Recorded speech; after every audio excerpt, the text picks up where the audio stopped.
And his point is that there's this linear path between like cave person and what we are today. But he's saying, but human beings in the form that we exist in today have essentially been around for at least 315,000 years. And there's all these large height, like peaks and dips in the historical timeline of the temperature of the Earth. And in these peaks of temperature, you have all this growth and change, and then you have ice ages, and you have drop-offs, and then there's cataclysms and natural disasters with the capacity. But yet, only over the last few thousand years have we seen all this progress. And he thinks what he's proposing is if there was a super advanced civilization 100,000 years ago, there would be almost nothing left.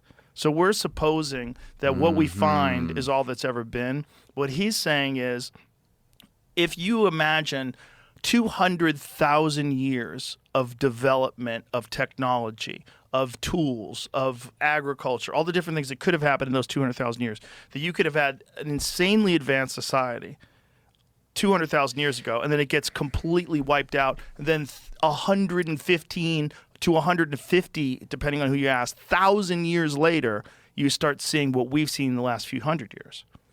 Okay, I'm going to push back on Please that. do. Wouldn't they have some metal?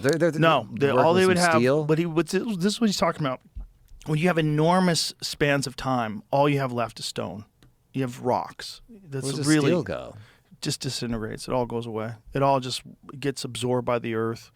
Like when you know, there's very little metal that is gonna, like any forged, like if you have a knife and you leave that knife under the ground, just the earth will erode it. You know, a few thousand years, it's gone. So they probably had combustion engines.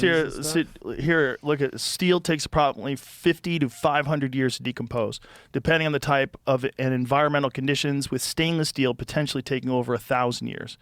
So just imagine something that's 100,000 years old. You got nothing. There's nothing left. And he makes this very interesting argument in this video that I never considered before. It's just the timeline of human beings being human beings. And he's like, what was it? Why was there this great leap in technology? And it is completely possible that there was great leaps hundreds of thousands of years ago. But then the question is, like, what happened to us? How did we get so far ahead of all these other creatures? How did we get so far ahead?